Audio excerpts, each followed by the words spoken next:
ജീവിതത്തിൽ എന്നെ വളരെയേറെ വിഷമിപ്പിച്ച ഒരു കമൻ്റാണ് ഇദ്ദേഹം ഇട്ട ഈ കമൻറ്റ്. ഞാൻ മറന്നുപോയതാണ്. ഇപ്പം എൻ്റെ FB ഫ്രണ്ട് ഇങ്ങനെ പോസ്റ്റ് ഇട്ടപ്പോൾ കണ്ടതാണ്. ഇതിൽ എന്നെ ഏറ്റവും വിഷമിപ്പിച്ച ഒരു കാര്യം എന്താണെന്ന് വെച്ച് കഴിഞ്ഞാൽ, ഇദ്ദേഹം ബദറു കൈതപ്പൊയിൽ ആരാണെന്നൊന്നും എനിക്കറിയില്ല, എനിക്ക് പരിചയമില്ല, ഒന്നുമില്ല. ഇദ്ദേഹം KMCC കാരനാണെന്നൊക്കെ പറയുന്നുണ്ട്. ഇടയ്ക്കൊരു വിവാദത്തിലൊക്കെ പെട്ടിരുന്നു. ലീഗുകാരനായ മുസ്ലിം ലീഗുകാരനായ ഏതോ ഒരു നാറി എന്നെ ഒറ്റിക്കൊടുത്തു. ഈ അഡ്രസ്സും പിടിച്ച് വന്നാൽ എൻ്റെ വീട്ടിലെത്താം. ഇത്രയും കൃത്യമായിട്ട് എന്നെ അറിയുന്ന എൻ്റെ നാട്ടുകാരനായ ഒരു KMCC കാരൻ. അപ്പം ഞാനിപ്പോഴും എൻ്റെ നാട്ടുകാരോട് പൊതുവെ അങ്ങനെ സംസാരിക്കാറില്ല, കല്യാണത്തിൽ പങ്കെടുക്കാറില്ല, ഒന്നും ചെയ്യാറില്ല. കാരണം എനിക്ക് ഈ കമൻറ്റിൻ്റെ വിഷമമാണ്. ഈ കമൻറ്റ് ആരാണോ പറഞ്ഞു കൊടുത്തത്, ഇവനെ എൻ്റെ മുന്നിൽ കൊണ്ടുവരണം. അടിക്കാനോ തല്ലാനൊന്നുമല്ല. അതിനൊന്നും ഞാൻ മുഹമ്മദോ ഇങ്ങനെയുള്ള മുസ്ലിം തീവ്രവാദികളോ ഭീകരവാദിയൊന്നും അല്ല. ആ കാലഘട്ടം ഒക്കെ കടന്നുപോയി. 38-40 വയസ്സാകാൻ പോകുന്നു. ഇപ്പോൾ അടിയിലും അടിച്ചമർത്തലൊന്നും വിശ്വസിക്കുന്ന ആളൊന്നുമല്ല. പക്ഷേ ഈ തെമ്മാടിത്തരം, ഒറ്റൽ, എന്നെ ഒറ്റിക്കൊടുത്തത് ആരാണ് എന്ന് എനിക്ക് നിങ്ങൾ പറഞ്ഞു തരണം. ആ വ്യക്തി, അല്ലെങ്കിൽ ഞാൻ നിങ്ങളെല്ലാവരും സംശയിക്കും. എനിക്കിപ്പോൾ എൻ്റെ നാട്ടിൽ ഓരോരുത്തരെയും സംശയമാണ്, ഇവനായിരിക്കും എന്നെ ഇത് ചെയ്തത്. അതുകൊണ്ട് തന്നെ എനിക്ക് അവരോട് സംസാരിക്കാൻ, മനുഷ്യന്മാർ തമ്മിൽ എന്തൊക്കെ പ്രശ്നങ്ങളൊക്കെ ഉണ്ടാവും. പക്ഷേ ശരീരക്കാരനായ എന്നെ വേറൊരുത്തനെ ഒറ്റിക്കൊടുക്കുകയാണെങ്കിൽ, അത് രാഷ്ട്രീയത്തിൻ്റെ പേരിലായാലും എന്തിൻ്റെ പേരിലായാലും, അത് എന്നെ സംബന്ധിച്ചിടത്തോളം ഭയങ്കരമായ ഒരു പ്രശ്നമാണ്. അതും എന്നെ ഇത് ഒറ്റിക്കൊടുത്തു. എനിക്ക് ഭയങ്കര വിഷമം പിടിച്ചൊരു സംഭവമാണ്. ഇപ്പം ഞാൻ ഒരു കാര്യം ഉറപ്പിച്ചതാണ്. കാരണം നിങ്ങളാരും ജയിലിൽ കിടന്നിട്ടില്ല, നിങ്ങളാരും അനുഭവിച്ചിട്ടില്ല. അനുഭവിച്ചത് മൊത്തം ഞാനാണ്.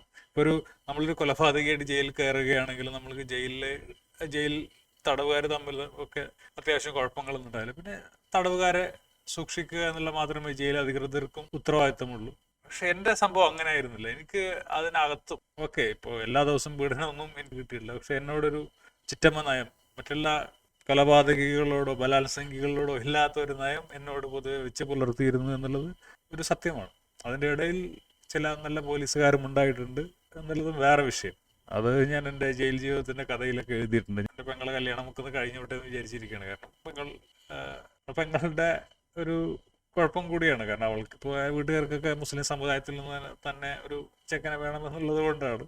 ഇപ്പോൾ കുറേ കഴിഞ്ഞാൽ ഇങ്ങനെയുള്ള നാടുകളൊക്കെയാണ് മുസ്ലിങ്ങളെന്ന് പെങ്ങൾക്ക് തോന്നിക്കഴിഞ്ഞാൽ നല്ല അടിപൊളി ചെക്കന്മാരെ പുറത്തുനിന്ന് നമ്മൾ കൊണ്ടുവരും. ഇപ്പോൾ അത് വേറെ കാര്യം. പക്ഷേ ഇപ്പോൾ എന്തായാലും അതിനെതിരെ ഒരു രംഗത്തിരയാകണ്ടല്ലെന്ന് വിചാരിച്ചിട്ടാണ് ഇപ്പോൾ വെറുതെ ഇരിക്കുന്നത്. പിന്നെ എൻ്റെ മകന് 2-3 വയസ്സാകാൻ പോകുന്നു. അപ്പോൾ അവനോട് കളിക്കണം. 2 വർഷത്തോളം ഞാൻ അവനുമായി ഒന്നിച്ച് ഏകദേശം എല്ലാ സമയവും കളിച്ചിട്ടുണ്ട്. അവനോട് ഞാൻ അവൻ്റെ നല്ലൊരു ചെറുപ്പകാലം ഞാൻ അവന് സമ്മാനിച്ചിട്ടുണ്ട്. ഈ വർഗീയവാദം, ഈ ഭീകരവാദം ഒക്കെ ഇല്ലാതാക്കുക എന്നുള്ളതാണ്. അല്ലാതെ നമ്മൾ ആ രോഗമാണ് മാറ്റേണ്ടത്. രോഗികളോട് കാണിച്ചിട്ടൊന്നും കാര്യമില്ല. പക്ഷെ എനിക്ക് എൻ്റെ നാട്ടുകാരോട് മനസ്സ് തുറന്ന് ചിരിക്കണമെങ്കിൽ ഈ പറഞ്ഞത് ആരാണ് എന്ന്, പറഞ്ഞു കൊടുത്തത് ആരാണ് എന്ന് എനിക്കറിയണം. അതുവരേക്കും ആ കനലുകൾ ഇങ്ങനെ എൻ്റെ മനസ്സിലിങ്ങനെ തങ്ങി നിൽക്കും. ആരാണ് എന്നെ ഇങ്ങനെ ഒറ്റിക്കൊടുത്തത് എന്നുള്ളത് എന്നെ സംബന്ധിച്ചിടത്തോളം ഭയങ്കരമായ ഒരു സംഭവമാണ്. പക്ഷേ അതാണ് ഇപ്പോൾ എൻ്റെ അടുത്ത നാട്ടുകാരനാണ്. പക്ഷെ അവരെൻ്റെ കുടുംബക്കാരൊന്നും അല്ലാന്ന് തോന്നുന്നു. കാരണം എൻ്റെ ജോലി എന്താണ്, ഞാൻ ചെയ്യുന്നത് എന്താണെന്നൊന്നും അവർക്ക് അറിയാൻ സാധിക്കുന്നില്ല. കാരണം അതിൽ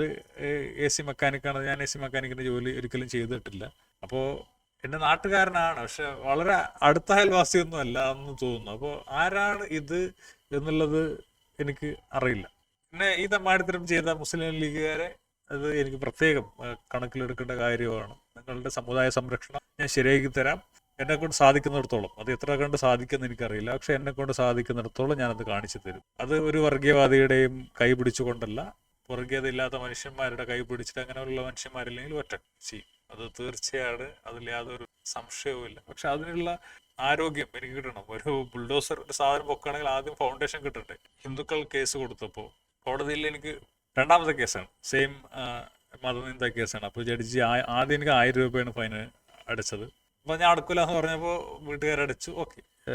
എന്നിട്ട് രണ്ടാമതവണ ഞാൻ ഒറ്റക്കാ പോയി. കാരണം ഇടക്കിടക്ക് കേസ് എന്നൊക്കെ പറയുന്നത് മോശമല്ലേ. അങ്ങനെ ഞാൻ ഒറ്റക്ക് പോയി. അപ്പോൾ വിളിക്കാൻ പോലും കയ്യിൽ പൈസയില്ല. അപ്പോൾ അങ്ങനെ ഒരു ദാരിദ്ര്യം എൻ്റെ ജീവിതത്തിലുണ്ടായി. അപ്പോൾ 2000 രൂപ എൻ്റെ അടുത്ത് കൊടുക്കാനില്ല. ഇത് വിളിച്ചിട്ട് അടക്കാൻ പറയാനാണെങ്കിൽ അതും എൻ്റെ കയ്യിൽ മൊബൈലിൽ ബാലൻസ് ഇല്ല. അപ്പോൾ എന്നോട് ജഡ്ജി പറഞ്ഞു അകത്ത് കിടക്കുന്നു പറഞ്ഞു. അങ്ങനെ 4 ദിവസം അകത്ത് കിടന്നു. പിന്നെ 4-ാമത്തെ ദിവസമാണ് എനിക്ക് വിളിക്കാൻ മൂന്നാമത്തെ ദിവസമാണ് ഫോൺ വിളിക്കാൻ സൗകര്യം കിട്ടുന്നത്. അപ്പോൾ ഞാൻ വിളിച്ച് 4-5 ദിവസം എന്നറിയില്ല, അങ്ങനെ എന്തായാലും ഒരു 5 ദിവസം കണ്ട് കിടന്നിട്ടുണ്ടോ എനിക്ക് ശരിക്കും ഓർമ്മയില്ല. അപ്പോൾ ഞാൻ 5-ാമത്തെ ദിവസം വിളിച്ചു പറഞ്ഞു അങ്ങനെ ഒരു വീട് കാശടച്ചു, ഞാൻ ഇറങ്ങി. അപ്പോഴാണ് ഞാൻ ആലോചിച്ചു, നമ്മൾ കയ്യിൽ കാശില്ല. നമ്മളിങ്ങനെ കയ്യിൽ കാശില്ലാത്തപ്പോൾ ഇങ്ങനെ ഒതുങ്ങുന്നത് നല്ലതാണെന്ന് അപ്പോഴാണ് എനിക്ക് തോന്നിയത്. പിന്നീട് പക്ഷെ ചില അവസരങ്ങളിലൊക്കെ ഞാനൊരു പോസ്റ്റ് ഇട്ടു, ക്രിസ്ത്യാനികൾക്ക് ഒരു കുട്ടി അങ്ങനെ ഒരു കേസ് എൻ്റെ നാട്ടിലെ സ്റ്റേഷനിൽ തന്നെ ഒരുത്തം വിളിച്ചൊക്കെ ചോദിച്ചിട്ടുണ്ടായിരുന്നു, അവൻ തന്നെ കൊടുത്തത്. അപ്പം അതിൻ്റെ ഓഡിയോ ഞാൻ അപ്ലോഡ് ചെയ്തിട്ടുണ്ട്. അപ്പോൾ അതിൽ എൻ്റെ ഭാഷ, അതിനെപ്പറ്റി ഞാൻ വേറെ വീഡിയോ ചെയ്യാം, ഭാഷ. അപ്പോൾ എന്നിട്ട് പിന്നെ മലപ്പുറത്തൊരു കേസുണ്ട്. അപ്പോൾ 2 കേസും വന്നു. ഓക്കെ, അതിപ്പോൾ നമുക്ക് എന്തെങ്കിലും ചെയ്യാമെന്ന് വിചാരിക്കാം. അപ്പോൾ ഞാൻ ആക്റ്റീവായിട്ട് നീങ്ങാത്തത് ഈ സാമ്പത്തികമായിട്ടുള്ള പ്രശ്നങ്ങളൊക്കെ ഉള്ളതുകൊണ്ട്. വീഡിയോ ഒക്കെ ചെയ്ത് കഴിഞ്ഞാൽ വീഡിയോയിലുള്ള വരുമാനം ഉണ്ടാക്കുന്ന പറഞ്ഞാൽ നമ്മൾ എല്ലാ മൊത്തയും പറഞ്ഞു കഴിഞ്ഞാൽ വരുമാനം വരില്ല. പിന്നെ ഞാനിപ്പോൾ ടിക്ടോക്കിൽ തന്നെ വീഡിയോ ഇടുമ്പോൾ ഇസ്ലാമിനെ വിമർശിച്ചിട്ട് ടിക്ടോക്കിൽ വീഡിയോ ഇടാറില്ല. കാരണം അത് ഗൾഫിൽ മാത്രമേ ഉള്ളൂ, ഇന്ത്യയിലുള്ള സാധനമല്ല. അപ്പോൾ നമ്മൾ മുസ്ലിങ്ങളുടെ മുന്നിൽ മറ്റുള്ള മതക്കാരെ ആക്ഷേപിച്ചിട്ട് അവരുടെ കൈയടി വാങ്ങേണ്ട കാര്യം എനിക്കില്ല. അപ്പോൾ ഇസ്ലാമിനെ ആക്ഷേപിച്ചിട്ട് കണ്ട സംഖ്യയുടെയും ക്രിസംഖ്യയുടെയും ഒക്കെ കൈയടി വാങ്ങേണ്ട കാര്യം എനിക്കില്ല. അങ്ങനെയുള്ള ഒരാളല്ല ഞാൻ. അപ്പോൾ പൈസയും കയ്യടിയും കണ്ട സംഖ്യയുടെയും പൈസ ഒന്നും വാങ്ങിക്കുന്നതൊന്നും എനിക്ക് താല്പര്യമില്ലാത്തൊരു സംഭവമാണ്. അത് ഞാൻ ചെയ്യൂല. എന്നെ നാട്ടുകാർക്ക്, അങ്ങനെയുള്ളവർ എന്നെ നാട്ടുകാർക്ക് താല്പര്യമില്ല. അപ്പോൾ ഇനി അങ്ങനെ താല്പര്യമുള്ള ആൾക്കാരെ ഉണ്ടാക്കിയെടുക്കണം. അതിന് കുറച്ച് സമയം ആവശ്യമുണ്ട്, പണം ആവശ്യമുണ്ട്. അപ്പോൾ പണം ഉണ്ടാക്കുക എന്നൊക്കെ അതാണ് ഇപ്പോൾ എൻ്റെ മുൻഗണനയായിട്ട് നിൽക്കുന്നത്. കാലം ഒരു ദിവസം കൊണ്ടൊന്നും അവസാനിക്കുന്നില്ല. നമ്മൾ അവസാനിച്ചാലും നമ്മുടെ ആശയങ്ങൾ, ഇപ്പോൾ സംഘികൾ ഇന്ത്യയിൽ ഭരിക്കുമ്പോൾ ഈ സവർക്കർ, ഗോൾവാർക്കർ, അങ്ങനെ കുറേ കാറുകളൊക്കെ ആ ഒരു സംഗതി തുടക്കം കുറിച്ച് അതിനുള്ള ആശയം ബീജാഭാവം നടത്തി. അങ്ങനെയുള്ള ഒരു സംഗതികളാണ് ഇപ്പം ഞാൻ പൊതുവെ നോക്കിക്കൊണ്ടിരിക്കുന്നത്. അപ്പോൾ അതാണ് ഈ കാര്യം. അപ്പോൾ ഇത് ഇത്രയും കൃത്യമായിട്ട് എൻ്റെ നാടിനെ പറ്റി എൻ്റെ വിവരങ്ങളൊക്കെ കൊടുത്തവൻ ആരാണ് എന്ന് എനിക്കറിയില്ല, അല്ലെ? അത്രയ്ക്ക് ധൈര്യമുള്ള ആളുകൾ എന്നോട് അതൊന്ന് പറയണ്ടേ, ഞാനാണ് നിന്റെ ID ഒക്കെ കൊടുത്തത്. അങ്ങനെയല്ലേ നമ്മൾ, അങ്ങനെയാണ് ധീരന്മാരൊക്കെ കളിക്കുക. മറയത്തിരുന്നിട്ട് ഒളിച്ചിട്ട് അമ്പയുന്ന ആളുകൾ ധീരനാണെന്ന് നമുക്ക് അവകാശപ്പെടാൻ പറ്റും. അപ്പൊ ഇതൊക്കെയാണ് മുസ്ലിം ലീഗുകാരുടെ. ഇവിടെ ഭയങ്കര മതേതരത്വം നടിക്കുകയും അവനവന്റെ ശക്തി കേന്ദ്രങ്ങളിൽ സംഖ്യകളെക്കാളും വൃത്തികെട്ട രീതിയിൽ കളിക്കുകയും ചെയ്യുന്ന ആളുകൾ. പോട്ടെ, സാരമില്ല. നമുക്ക് എല്ലാം ലീഗ് എന്നുള്ളതൊരു വൃത്തികെട്ട ഒരു സാധനമാണ് എന്നുള്ളത് ഞാൻ മനസ്സിലാക്കി. അത് നമുക്ക് തകർത്തെറിയണം, എറിയും. അപ്പോൾ ശരി.